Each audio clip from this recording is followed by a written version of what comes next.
Well, hey, good morning. Welcome to the Blue Gamer Bluecast Morning Show. I'm your host, Adam Blue, 30 plus year video game enthusiast. What's up, everybody? Oh man, I've been having these mornings lately where, a morning's already a morning, but like on top of it, I don't know again if it's like the time of year, allergies. Was it like a week ago or so where I was Yeah, I think I was like my allergies gave me a sinus infection, and so, like, I think I was streaming without having my face on, or, I was, like, playing Star Wars Outlaws or something, I think, and but I think I've been waking up and having sort of the effects of allergies, and it's like, "Oh my god," and then sometimes, reality sets in the morning, and you're like, "Ah, yeah, here we go." But talking games really helps set my day. So I'm happy to be here because sometimes I'm like, you know what? I don't know if I'm gonna do this.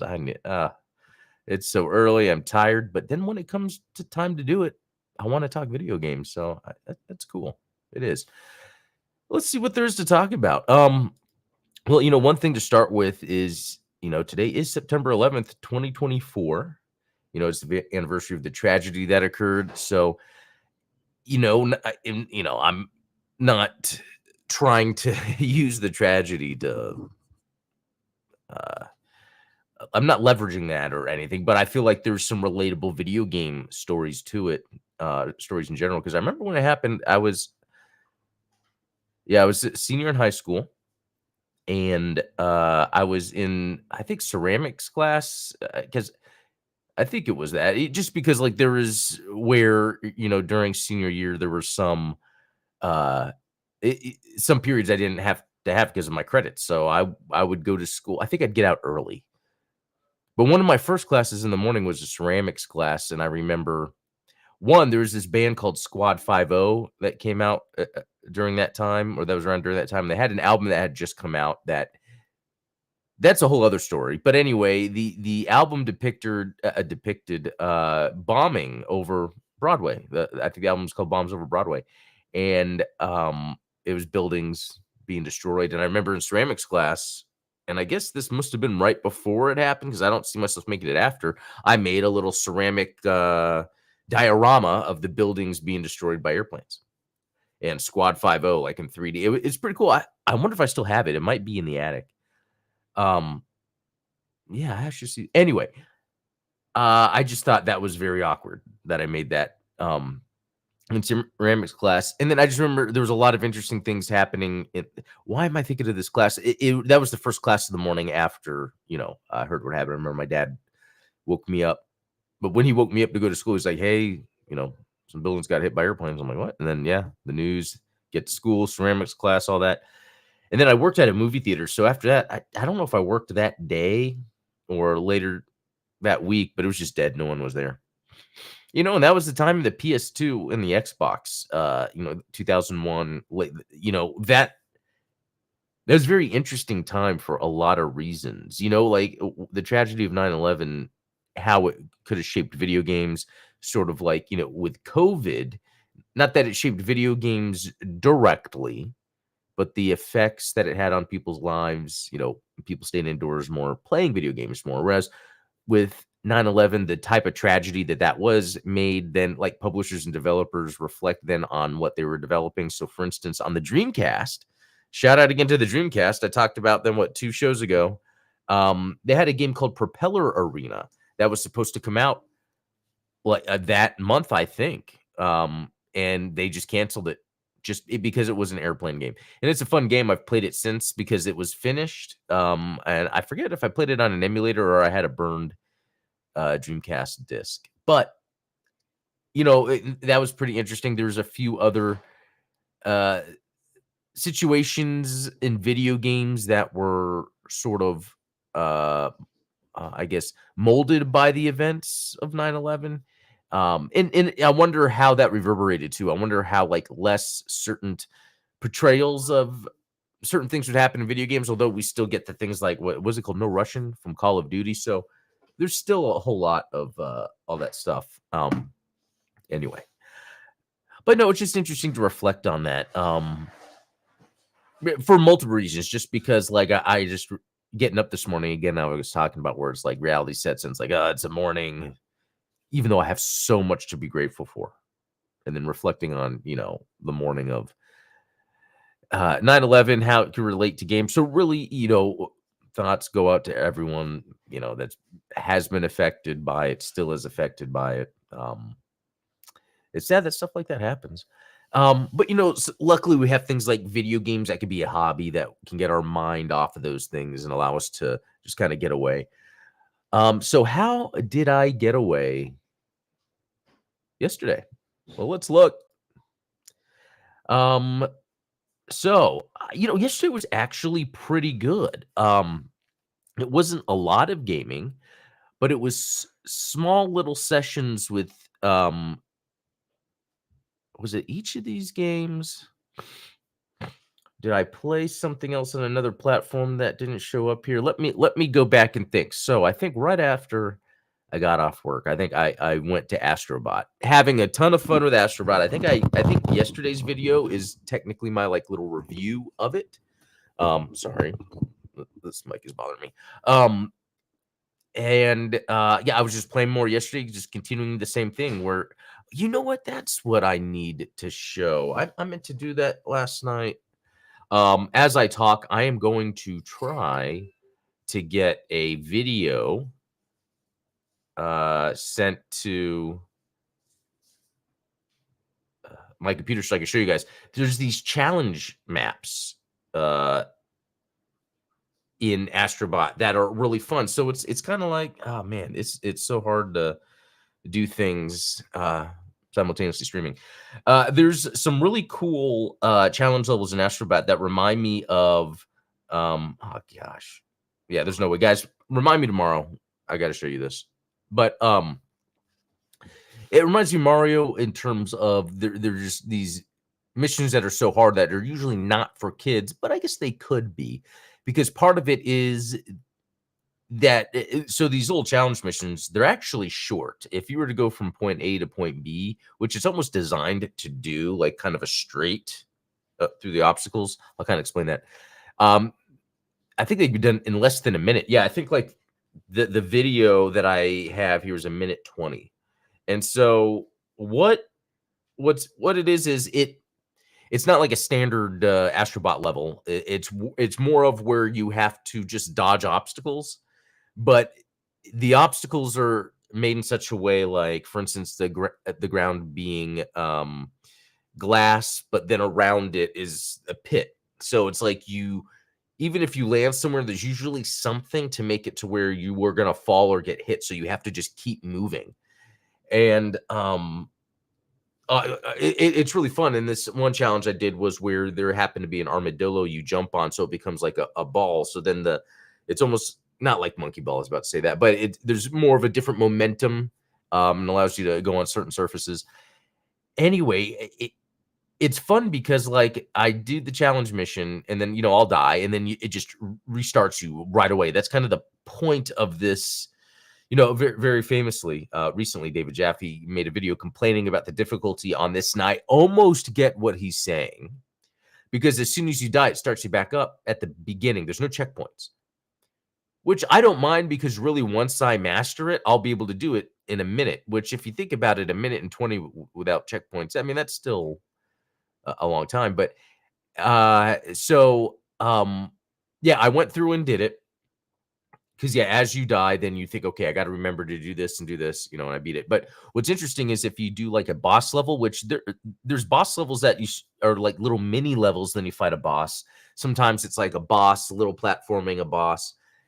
Those though have a function where you have 2 additional lives, and they're like these little heart cards that are floating behind you. And so it was just funny because, David Jaffe was complaining about the difficulty of the challenge level. And then people were like, no, it's just how the game is designed. It's just how it is. But then when I see actually the boss levels that are kind of the same thing, they're shorter, the more to be memorizing what you do by the end, they come with 2 lives. And so that made me think, you know what? The challenge levels, for me, I think it was more fun and rewarding to keep doing it until I beat it. But I could see in his case, he made a lot of sense. He says he's older, and so his hands aren't as fast as reflexes, and those are hard challenge levels.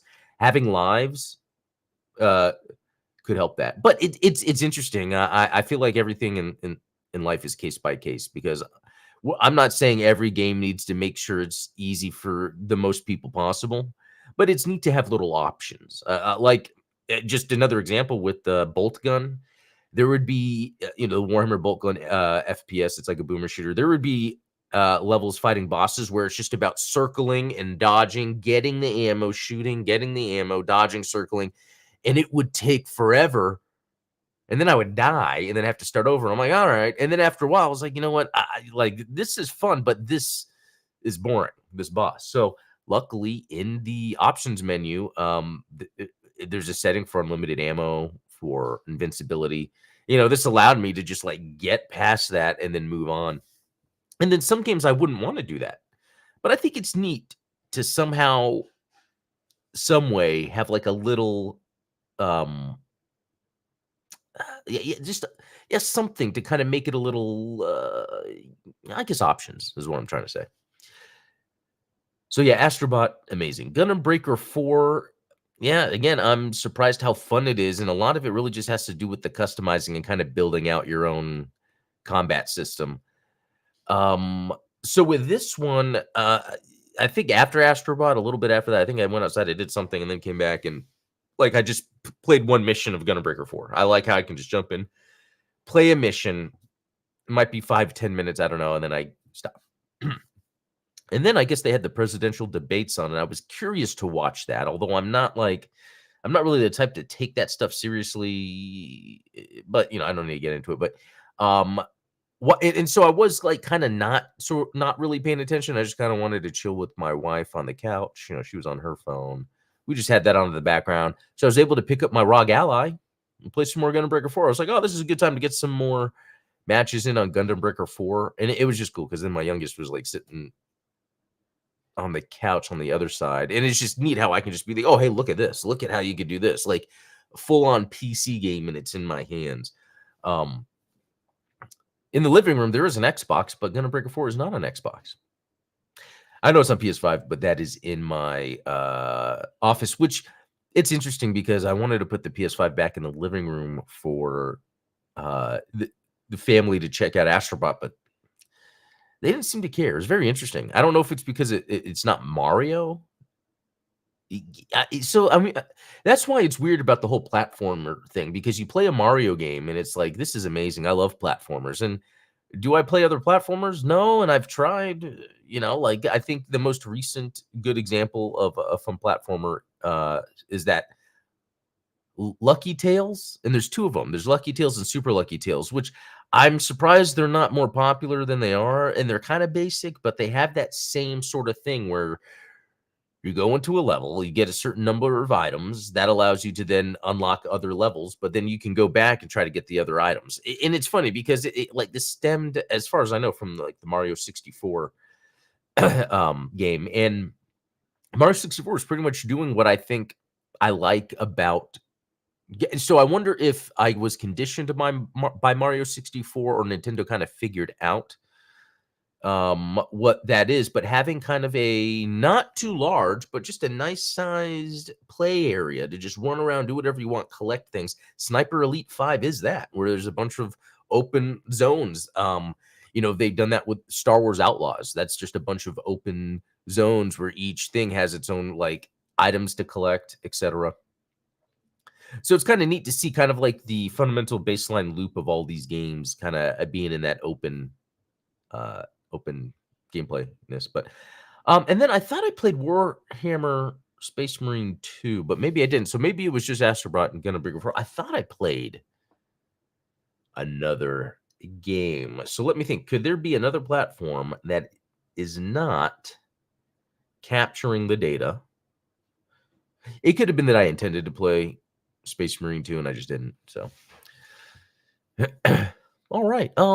Let's jump to some news. So this is cool.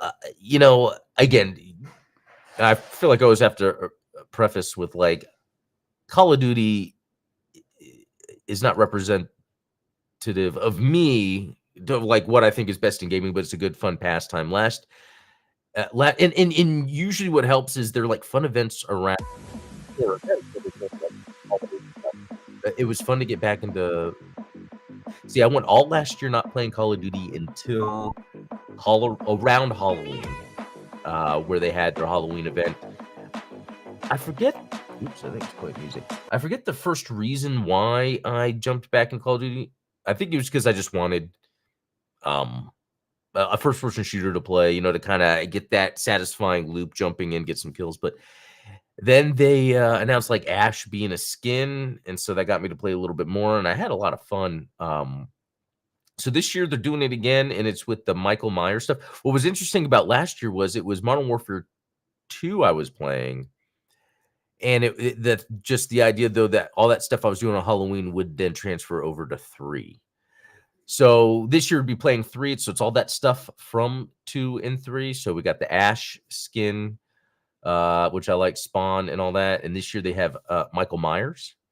Let's see. So this is gonna be season 6. I've seen if they had like a list of specifically. No, because then it's just another article. Okay, so we know it's Michael Myers. It'll be neat to see what else comes out. But here's the thing: I want to say that if it's Modern Warfare 3, that does mean that it's not going to carry over, unless they specifically make it to do that. So by default, it won't. All right. Ubisoft promises offline modes for the Crew 2 and Motorfest. So this is important that they've stated this, because this was the one lingering thing about Ubisoft that I felt kept them from being the good guy publisher. So they did it to the Crew and they took it down from digital stores, and and that's disappointing. It was a live service game, so it's more of a service that was out there and then they shut it down, but just as a game, just the preservation of a game. And so, but they're saying that their sequels they won't kill. And I think it's just they could do what Microsoft did with Redfall. I think just because that exists, anyone could do it, and now we can see with this. Yeah, that is just patching in just a way to play it offline. It would have been nice if offline, or whatever it takes to make it playable. Yeah, because I don't think it's good when games get shut down, but at least Ubisoft is doing this. Okay. And speaking of Ubisoft, investor wants to dethrone Ubisoft's founders so Ubisoft can lay more developers off. So that is a thing. I do think Ubisoft, and I'd say I think just from what I've heard and what the rationale seems to be, but not that I really know the business that well inside Ubisoft, but they have too many employees, and that makes it interesting, because it's not that I guess interesting as a buy for bigger publisher, another company, because there's all that. Yeah, so so let's just look at this. Commence Star Wars rolling prologue screen. A minority Ubisoft investor has written an open letter to Ubisoft's board outlining their deep dissatisfaction with the current performance and strategic direction of the company, threatening a full-blown coup against the Guillemot brothers, Ubisoft's founders, and their backers at Chinese juggernaut Tencent. In the letter, so that's interesting. And their backers, Chinese juggernaut Tencent. That I totally forgot about this, and that almost explains everything. It almost explains everything. Anyway, well, I guess I mean, like Tencent, it's very interesting. Again, I don't want to get political, but a lot of people like, oh, Tencent's a Chinese company. They're just buying up everything. It's bad. But a lot of times I see things go through Tencent that's really well done. And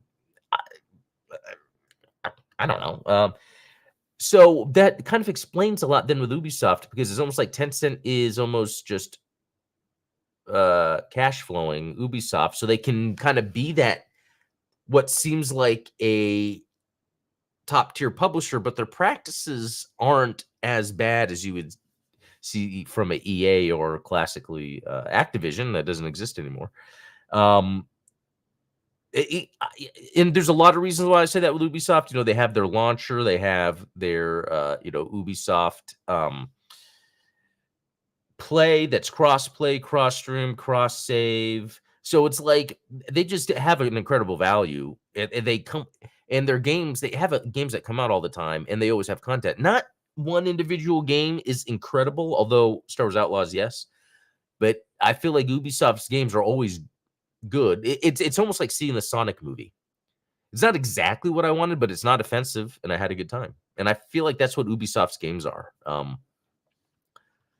But and I think though, then you get those optics of like when they double down on like the Assassin's Creed sort of way of doing things with open world, and then people complain about that, and it's like I get that, but I think they're always trying to they're on that line, they're teetering that line of like making the games for as many people as possible, but also being at its core a video game.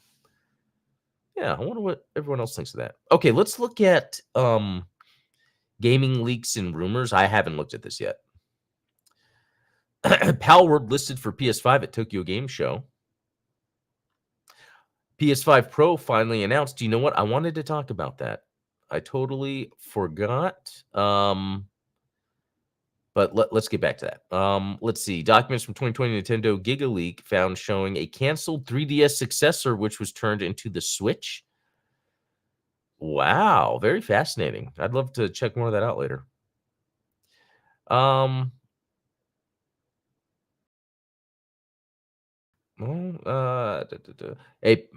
So a trailer light commercial was filmed to promote a certain next generation console, but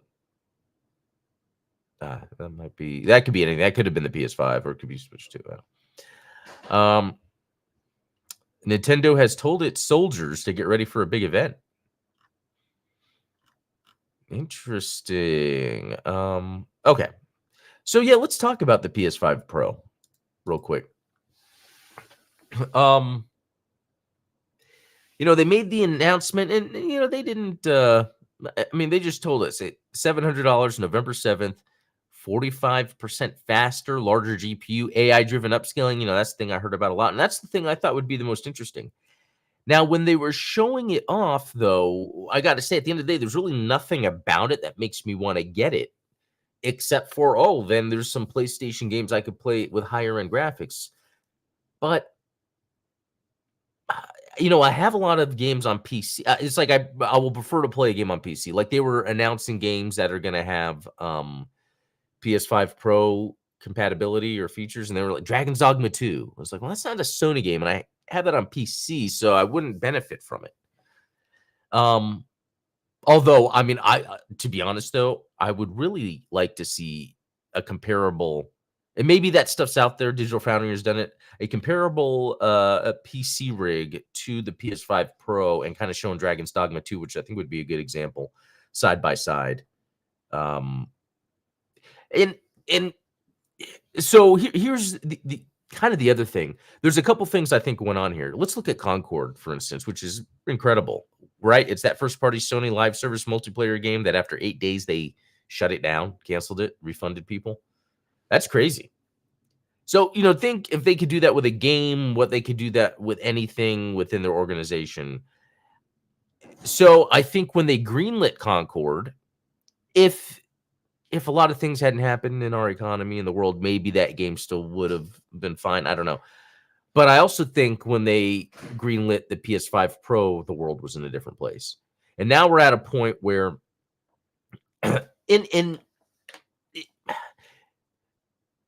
what is that point? It's like if PS5 Pro comes out, it's got to do something that changes the game and not just graphics. And I don't know what that is. That's why, the handheld. If the PS5 Pro came out and it was a handheld, and not $700, but where they were able to push PS5 graphics on a handheld, I think that would be a bigger deal. To me, this is just more of they're just doing their thing. This probably started production back when it was normal to have regular Pros released every once in a while. Sony's biggest issue is that most of their users are still on PS4 because PS4 still looks great, runs great games. You play today that still come out. I mean, there's that whole Jedi Fallen Order getting or Jedi Survivor getting reconfigured to work on a PS4. So the way they show this PS5 Pro is almost like hey, get one up on the PS5 that you passed on to get the real thing. Is that what they're going for? As someone that's already a gamer, nothing about this is interesting. Oh, and as Jim Kill X points out, no disk drive, which I would think I wouldn't care, but I was talking on a Discord server yesterday that I actually use my disk drives often and don't realize it. There are some games like that I had imported that were disc versions, for instance, that were on PS4 but work on PS5. Blu-rays, something like Gundam anime I have on Blu-ray, and that's a great way to watch it. Yeah, those are some interesting examples. You could buy the disc drive separately. I think it's like $80, but then you're spending a lot. And I guess if you're buying it in the first place, I don't know. I wonder what they're expecting to come from this because I don't even know what to expect. I don't. Yeah. All right. We're about to end here, but I'm going to look at some latest news to see if there's anything interesting. Okay. I'm just seeing if there's anything. Oh, Elden Ring's final boss has been nerfed in latest patch. That's interesting. Huh. Okay. Power World for PS5. Oh yeah, we were just talking about that. They will sell refurbished PS5 consoles at a reduced price. Huh. I wonder if they get so many in that need repair and they can repair them and it's lucrative. Not many companies do that. I think Nintendo does that. Konami confirms MGS Master Collection Volume 2 is considering how to handle the really big titles. It's going to be a little while before we get a clear picture. But there's so much still coming out for Metal Gear. Oh, it's the final boss in Shadow of the Erd Tree specifically. Okay. The problem with the PS5 Pro isn't the price tag. I think it actually is, because if it was, I don't know, $500 and I could trade in my PS5, but that's the thing, because of its price, then it's like I'm not gonna go. Yeah, because I guess for $700, like what would it have to be? That's what I'm saying. That's why I think it is the price. Oh yeah, that looked neat. Dead Island 2 gets a free co-op horde mode and new game plus next month. I've played this. It's fun. I'm halfway through. I got to the point where the game kind of changes, where it adds a lot more to your character. And then I just kind of stopped, just because there's other games. But this is a fun game. That horde mode looked good because it's like it takes place over a number of days, and you're like building up your place. That seems cool. GameStop Q2 sales down 45% as more stores due to close down. I remember when they built the GameStop, right? Actually, the closest one to me. I remember, and that was like their premier store because Grapevine is where the headquarters is that I'm right near. And yeah, the Glade Road Euless location was like their premier store. I remember when they first opened, it was like incredible. And then a Taco Bell next to that, it's like, oh, incredible. And it's changed a whole lot. There was a cell phone store next door. They bought that and started doing the cell phone thing. Then they changed it into like a merch or like a Funko Pop store. And now they have, it looks like they're trying to do Pokemon. Like they changed that area to have a lot of Pokemon cards. They have a big TV up and tables and chairs. So I don't know if they're like trying to go into that, which just seems pretty cool. Yeah, Funko Land. Those were the days. I'd go Funko Land and GameStop hopping. Just go around, look at all the used stuff. Anyway, that's it for today's episode. All thanks for watching. Yeah, I think, we were talking about the 9/11 thing, I guess a downer again. I was just thinking back, what was this show kind of about? And, was that just talking about how that kind of, changed gaming, along with lives, but just kind of looking at the lesser important of the impact, but seeing, how it changed video games. But then also seeing this PS5 Pro uh details and just not being that interested, unfortunately, even if it's not for me, what it does to the industry also, I don't care, unless there's something to do with that AI upscaling, that when it comes out, there is something where developers are like, "Oh, we need this." I don't know. Anyway, all. Thanks for watching. We will talk again soon. Have a good day.